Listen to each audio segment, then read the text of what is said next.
வணக்கம்.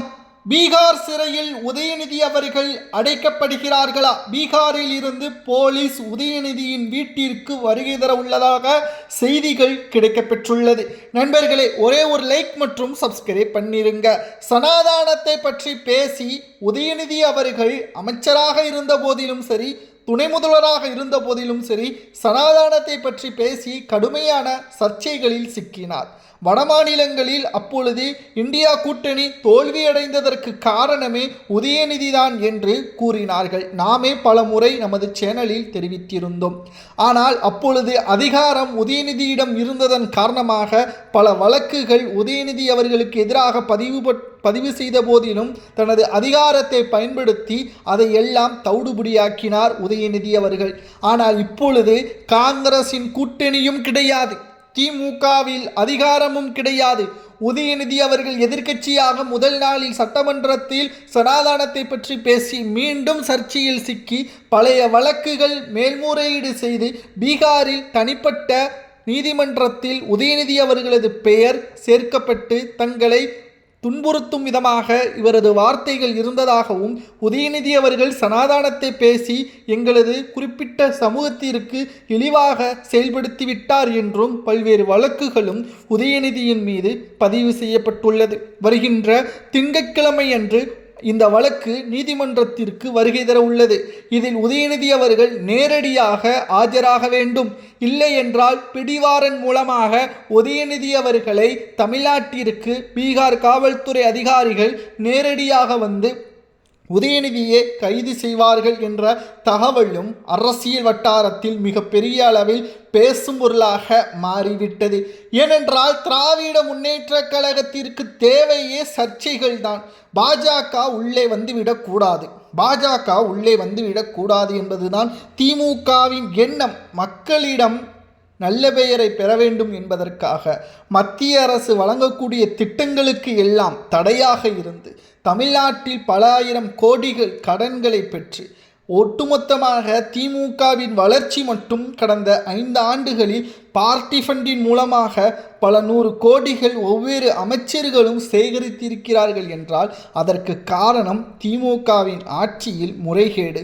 சனாதானத்தை பற்றி தமிழ்நாட்டில் மட்டுமல்ல வடமாநிலங்களிலும் உதயநிதி அவர்களுக்கு கொடுக்கப்பட்ட ஒட்டுமொத்தமான நடவடிக்கைகள் என்ன தெரியுமா?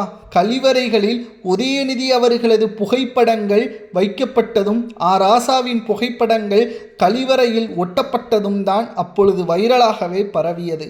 தற்பொழுது மீண்டும் உதயநிதி அவர்கள் சனாதானத்தை பற்றி பேசி வசமாக சிக்கியுள்ளார். பீகாரில் இந்த வழக்கு மேல்முறையீடு செய்திருப்பதால் உதயநிதியின் தரப்பு வழக்கறிஞர் இந்த வழக்கை சென்னை நீதிமன்றத்தில் கொண்டு வர வேண்டும். அதில் நீதிபதிகள் இந்த வழக்கை முன்னெடுத்து அனைத்து சனாதன வழக்குகளை ஒரே நீதிமன்றத்தின் கீழ் கொண்டு வருவதற்கான முயற்சிகளையும் மேற்கொள்ள உதயநிதி அவர்கள் திட்டம் போட்டிருந்தார். ஆனால் தனக்கு எதிரான இருக்கக்கூடிய வழக்குகள் என்பது 14 வழக்குகள். அதில் உதயநிதி அவர்கள் எந்தெந்த நீதிமன்றத்தில் வழக்குகள் தொடரப்பட்டதோ அங்கு நேரடியாக உதயநிதி அவர்கள் செல்ல வேண்டும். மற்ற வழக்கை போல் இதை சாதாரணமாக நினைத்துவிடக்கூடாது.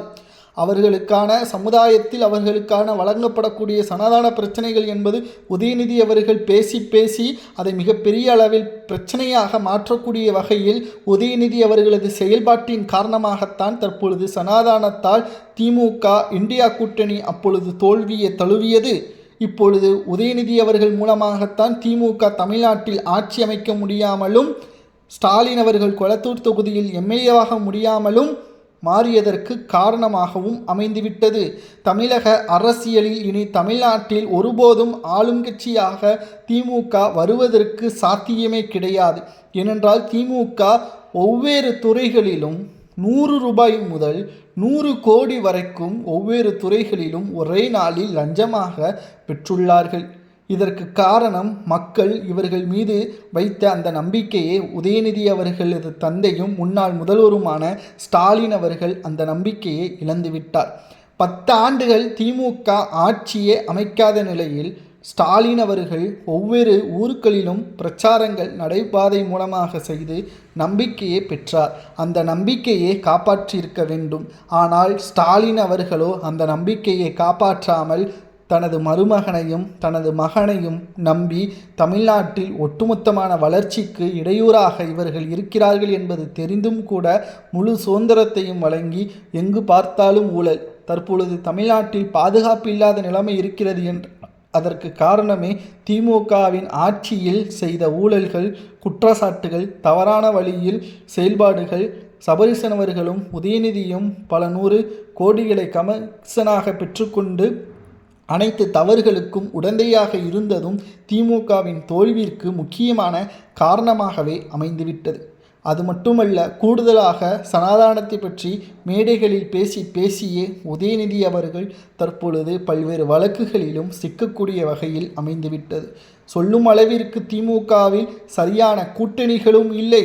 அதேபோல் கூட்டணி வைக்கக்கூடிய வகையில் இனி திமுகவின் பக்கம் எந்த ஒரு பெரிய கட்சிகளும் வரமாட்டார்கள். திமுக அதிமுகவை தேடி செல்லக்கூடிய நிலைமையோ அல்லது பாஜகவை தேடி செல்லக்கூடிய நிலைமையோ உருவாகும். தமிழ்நாட்டில் திமுக 234 தொகுதிகளில் போட்டியிடுவதற்கு முன்பாக வருகின்ற 7 சட்டமன்ற இடைத்தேர்தலில் தனித்து போட்டியிட்டு பார்க்கட்டும். திமுகவின் உண்மையான முகம் என்னவென்று தமிழக மக்கள் அப்பொழுது கோபாலபுர குடும்பத்திற்கு காட்டுவார்கள். உதயநிதியை நம்ப வேண்டாம் என்று நாம் பலமுறை கூறினோம். ஸ்டாலின் கேட்டாரா? கேட்கவில்லை. அமைச்சர்கள் தவறு செய்த போதிலும் உதயநிதி அவர்கள் மற்றும் ஸ்டாலின் அவர்கள் இதை பெரிதுபடுத்தாமல் அவர்களது பதவியை தக்க வைத்து கொள்ள வேண்டும் என்பதற்காகவே செயல்பட்டார்கள். ஆனால் இப்பொழுது ஆட்சி கவிழ்ந்த பிறகு, தாவேகாவின் ஆட்சி வந்த பிறகு, அரசியல்வாதிகள் எல்லோரும் தாவேகாவின் பக்கம் சென்ற பிறகு கண்ணீர் விட்டு கதறி அழுகின்ற நிகழ்வை திமுகவின் கோபாலபுர குடும்பம் செய்கிறது என்றால், உங்களுக்கு வாய்ப்புகள் வழங்கப்பட்ட தமிழக மக்களுக்கு நீங்கள் செய்த அந்த துரோகம்தான் தற்பொழுது உங்களை தோல்வியடைய வைத்திருப்பதாகவும் செய்திகளையும் நம்மால் பார்க்க முடிகிறது. சனாதானத்தை பற்றி பேசியே பல்வேறு வழக்குகளையும் உதயநிதி அவர்கள் பெற்றுவிட்டார். பீகாரில் தற்பொழுது இந்த வழக்கு விசாரணையின் பொழுது உதயநிதி அவர்கள் அங்கு ஆஜராகாமல் இருந்தால் நிச்சயம் அது உதயநிதி அவர்களுக்கு மிகப்பெரிய ஒரு சிக்கலை ஏற்படுத்தும். சனாதானத்தை பற்றி ஏன் பேச வேண்டும்? இப்பொழுது இருக்கக்கூடிய காலகட்டத்தில் மக்கள் அனைவரும் சாதி சமயம் இல்லாமல் அனைவரும் சகோதரர்களாகத்தான் செயல்படுகிறார்கள்.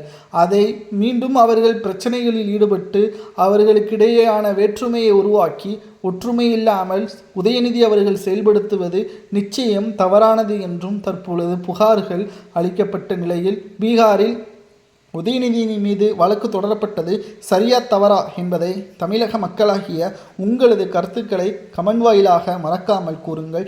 இது போன்ற அரசியல் செய்திகளை தெரிந்து கொள்ள ஒரே ஒரு லைக் மற்றும் சப்ஸ்கிரைப் பண்ணிடுங்க. நன்றி, வணக்கம்.